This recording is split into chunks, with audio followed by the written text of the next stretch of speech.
Hello everyone, welcome to my channel. So hopefully you have got some knowledge related to Nifty 50 stocks in my last video.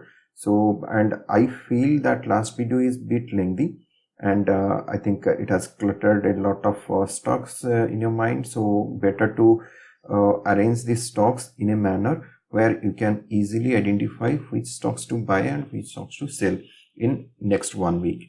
चलिए देखते हैं last 1 week का हमने क्या क्या analysis किया था। प्राइमरली मैंने यहाँ पे इसको कंसोलिडेट कर दिया है लास्ट वीडियो से जिस स्टॉक्स में मेरा व्यू पॉजिटिव था।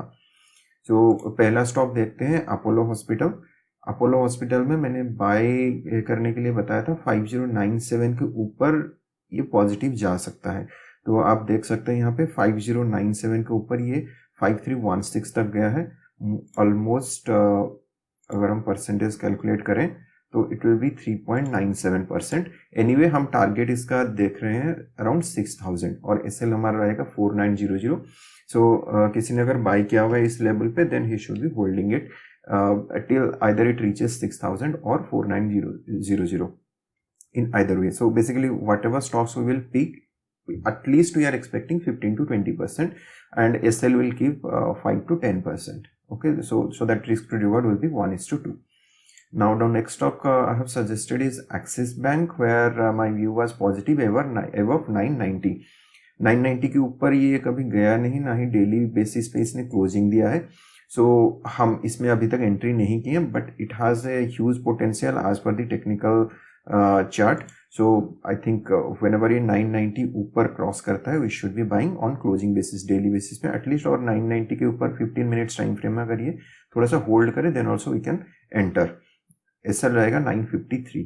देन हमने बताया था बजाज ऑटो 4841 के ऊपर बाय करने के लिए था हमारा व्यू, और वो एसएल होगा 4569, जो कि अभी ना ही एसएल हुआ है ना ही कुछ ऊपर ज्यादा गया है। थोड़ा सा ऊपर गया था 4947, बट अगेन ये रिट्रेस कर गया। But in case anyone has bought at this 4834 level then he should be holding it. Next था बीपीसीएल एक बढ़िया सा कप एंड हैंडल पैटर्न बनाया था। इसके लिए मैंने बताया था 366 के ऊपर हम बाय करना चाहिए। अगर किसी ने 366 के ऊपर बाय किया होगा I think it is giving very good profit, at least 6.6% profit दिया है अभी तक। और एसएल हम ये डिस्कस किए थे 353 के नीचे हम एसएल रखेंगे। तो आगे अगर किसी ने इस लेवल पे बाय किया होगा then he should be holding it and we will see in the next section when I will come to next weeks view. Now coming to Divi's lab में भी व्यू पॉजिटिव था काफ़ी।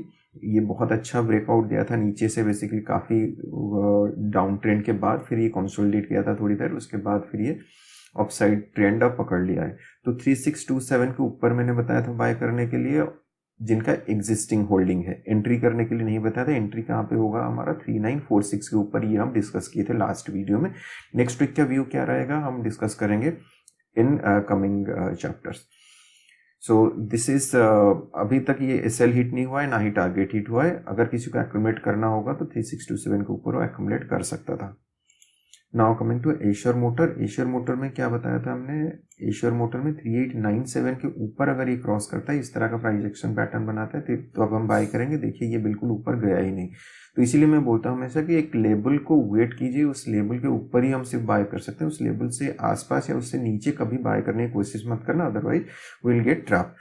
तो यहाँ पे देखिए ये ऊपर थोड़ा सा गया और मान लो किसी ने अगर बाय कर भी लिया होगा, ये करीब 5% की फॉल यहाँ से दे चुका है, राइट। 5 नहीं, ये बहुत बड़ा फॉल दे चुका है 11% की।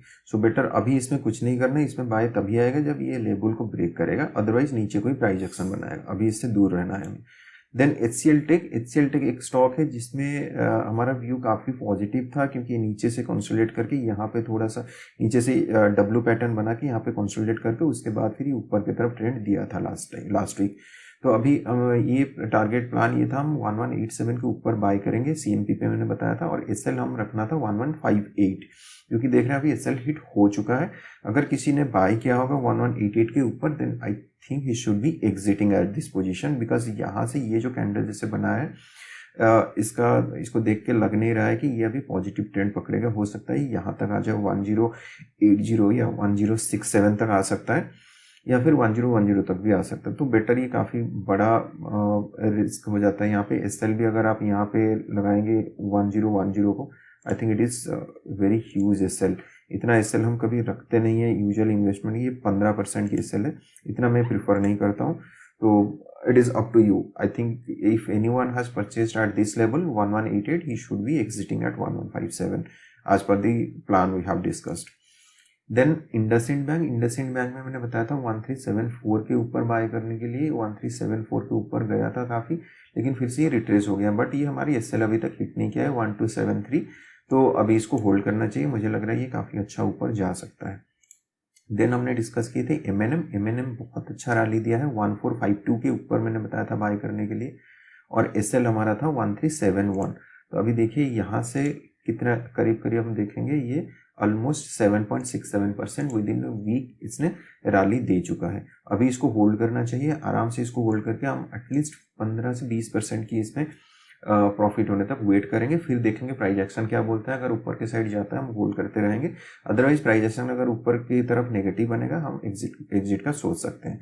तो मैं ये पोर्टफोलियो जो यहाँ पे जो मैं स्टॉक सिलेक्ट डिस्कस कर रहा हूँ, इसको हम यहाँ पे ऐसे ही इस डेट के हिसाब से इस ट्रैकर को ऐसे ही सेव करके रख देंगे। हम इसको चेक करते रहेंगे कि हाउ इट इज परफॉर्मिंग, ठीक है। देन यूपीएल एक स्टॉक था जहाँ पे मैंने बताया था कि ये राउंडिंग टॉप पैटर्न बना रहा है और यहाँ पे सेल ऑफ होने का काफ़ी ज़्यादा चांसेस है। आप देख सकते हैं लास्ट 1 वीक में कंटिन्यूसली सेल ऑफ हो चुका है।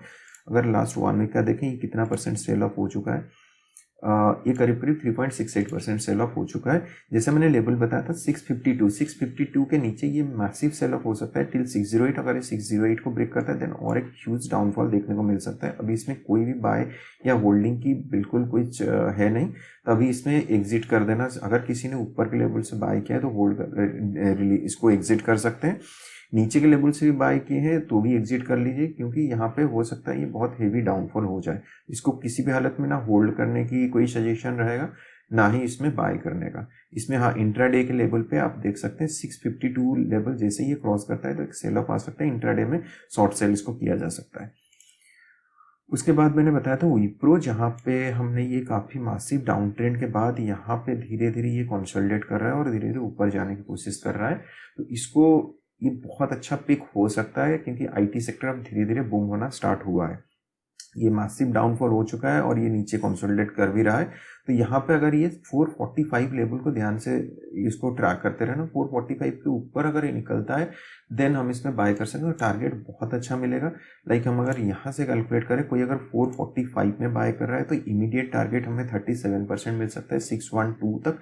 उसके बाद टॉप टारगेट मिल सकता है हमें 60 to 70% का रिटर्न इसमें मिल सकता है। तो इसीलिए पेशेंसफुली इसमें वेट करना चाहिए 445।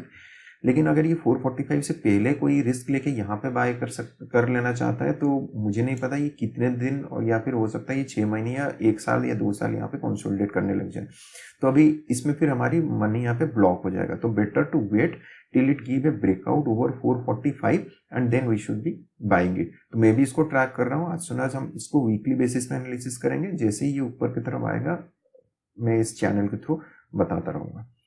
ठीक है, ये तो हो गया हमारी लास्ट वीक का जो सजेशन था और हमारी एनालिसिस था, डिस्कशन था, उसका रिपोर्ट कार्ड। अभी हम चलते हैं नेक्स्ट 1 वीक में क्या कर सकते हैं। ऐसा तो है नहीं कि मतलब इसी में ही हमें बाय करना है। अगर किसी को बाय करना है, कभी एग्जिस्टिंग की जो एनालिसिस थी उसके ऊपर कोई बाय या सेल मत करना। हमेशा हर वीक में व्यू मार्केट के ट्रेंड के हिसाब से चेंज होता रहता है। तो हम अभी देखते हैं नेक्स्ट वीक का क्या हमारी एनालिसिस रहेगी। नेक्स्ट वीक में कहाँ कहाँ हम एंट्री कर सकते हैं, कहाँ कहाँ एग्जिट कर सकते हैं। फर्स्ट स्टॉक है हमारी अपोलो हॉस्पिटल। अपोलो हॉस्पिटल में लास्ट वीक की बाय का व्यू था हमारा 5097 पे। अगर किसी ने मिस भी कर दिया है तो वेल एंड गुड, कोई इशू नहीं है। इसमें 5316 के ऊपर हम बाय कर सकते हैं। एसएल रहेगा हमारा 4900। ये व्यू रहेगा नेक्स्ट 1 वीक का। नेक्स्ट स्टॉक रहेगा हमारा एक्सिस बैंक। एक्सिस बैंक हम पहले भी ट्रैक कर रहे थे, 990 के ऊपर अगर जाता है तो हम बाय करने का हम सोच रहे थे। 990 के ऊपर इसने गया नहीं तो हम इसीलिए बाय भी नहीं किए। तो नेक्स्ट 1 वीक में अगर ये मंडे ट्यूसडे कभी भी 990 के ऊपर अगर जाता है तो जैसे ये 990 के ऊपर थोड़ा सा सस्टेन करता है, लाइक 15 मिनट्स या 30 मिनट्स सस्टेन करने लग जाता है, मे बी 992, 94, 95 या या 1000 भी हो गया तो भी हम यहाँ पे बाय कर सकते हैं और टारगेट काफ़ी अच्छा मिल सकता है 15 to 20% within a week और 2 वीक काफ़ी, बिकॉज ये काफ़ी देर तक ये कंसोलिडेट कर चुका है यहाँ पे।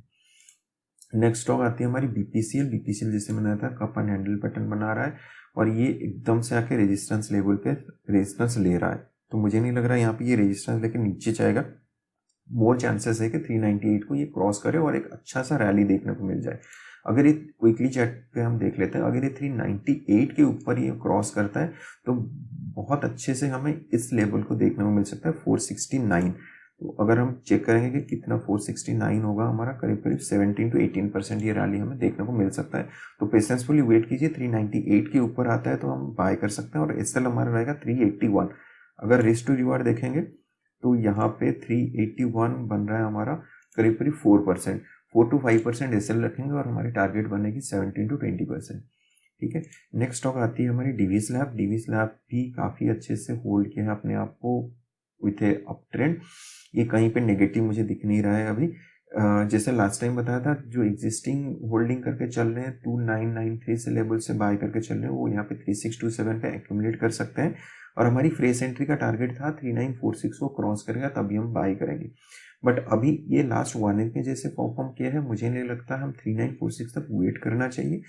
अब ये यहाँ पे इस लेवल पे आके क्लोजिंग दिया है 3668 पे, तो हम जैसे ही 3774 क्रॉस करता है ना उस टाइम हमें बाय कर लेना चाहिए। अदरवाइज क्या होगा कि ये 3946 लेवल जैसे ही क्रॉस करेगा ये एकदम से 5-10% का रैली अपसाइड दे सकता है जिसको हम पकड़ नहीं पाएंगे, मिस हो जाएगा। तो बेटर है हम 3774 के ऊपर ही जैसे क्रॉस करते हैं तुरंत हमें बाय कर लेना चाहिए। एसएल रखेंगे 3304। अगर हम यहाँ पे भी देखेंगे रिस्क टू रिवॉर्ड 3307 हम बन रहा है 12% और हम टारगेट यहाँ तक मान रहे कम से कम 22% की टारगेट मान रहे। ठीक है, नेक्स्ट स्टॉक है हमारा हीरो मोटोकॉर्प। हीरो मोटोकॉर्प में 32 बहुत अच्छा रैली दिया है लास्ट वीक और ये प्रॉपर ब्रेकआउट दिया है। 3212 के ऊपर अगर सस्टेन करता है हम इसको बाय कर सकते हैं। एसएल रहेगा 3028। नेक्स्ट स्टॉक रहेगा हमारा जेएसडब्ल्यू स्टील। जेएसडब्ल्यू स्टील काफ़ी अच्छा पैटर्न, जैसे मैं बोल रहा था राउंडिंग बॉटम पैटर्न बना है यहाँ पे, उसके बाद यहाँ पे ऊपर जाके रेजिस्टेंस लेके थोड़ा सा ये इसको बोलते हैं शूटिंग स्टार, तो शूटिंग स्टार के हिसाब से बना है। हो सकता है ये नीचे आ जाए, बट स्टिल जिस तरह का ये प्रीवियस पैटर्न बनाया है आई डोंट थिंक ये नीचे आ सकता है। तो 807 के ऊपर अगर ये क्रॉस करता है और सस्टेन करता है then it will be a strong up trend, तो it will be very good position to buy. और रिस्क रिवॉर्ड यहाँ पे बहुत अच्छा फेवरेबल है। रिस्क रिवॉर्ड यहाँ पे देखेंगे बहुत मिनिमम रिस्क है 3% की और टारगेट अनलिमिटेड है, काफ़ी अच्छा पैटर्न ही बन रहा है। तो टारगेट कितने भी मिल सकता है, हो सकता है 20 से 30%, 40% कुछ भी मिल सकता है। तो जेएसडब्ल्यू स्टील को वॉच कर लीजिए, 790 के ऊपर आते ही सस्टेन करते ही हम बाय करेंगे। एसएल रहेगा 777। नेक्स्ट स्टॉक है टेक महिंद्रा। टेक महिंद्रा में हम 1185 के ऊपर बाय कर सकते हैं और एसएल रहेगा 115। टारगेट भी यहाँ पे काफ़ी अच्छा है। रिस्क रिवॉर्ड देखेंगे तो यहाँ पे हमारा रिस्क रहेगा 6% और रिवॉर्ड रहेगा करीब करीब 30%। तो it will be a very good pick to buy Tech Mahindra above 1185। तो ये था 1 2 3 4 5 6 7, ये 7 स्टॉक है जो हम नज़र पे रख सकते हैं to buy next week. UPL जैसे मैंने डिस्कस किया था लास्ट वीक भी, अभी भी यूपीएल नेगेटिव बना हुआ है। 652 के नीचे हम इंट्राडे पे सेल कर सकते हैं। नेक्स्ट स्टॉक विप्रो, जैसे मैंने पहले भी फर्स्ट पार्ट में डिस्कस किया, विप्रो को हम वॉच करते रहेंगे। जैसे ये 445 क्रॉस करेगा हम तुरंत इसमें बाय कर लेंगे एग्रेसिवली। इसमें रिस्क टू रिवार्ड काफ़ी कम, रिस्क काफ़ी कम रहेगा और रिवार्ड काफ़ी ज़्यादा बन सकता है। अगर हम देखेंगे 445 से भी हमारा अगर हम बाय करते हैं मैक्सिमम 22% रिस्क है और टारगेट मिनिमम 40% या फिर 60% का टारगेट बनेगा। So guys, this was the weekly analysis for Nifty 50 stocks for coming 1 week. Hope it is adding value to your investing journey. If it is helping you anyway, do like, share and subscribe to my channel. And if you have any doubt, queries or suggestions, do let me know by commenting in this video. Thanks for watching. Goodbye.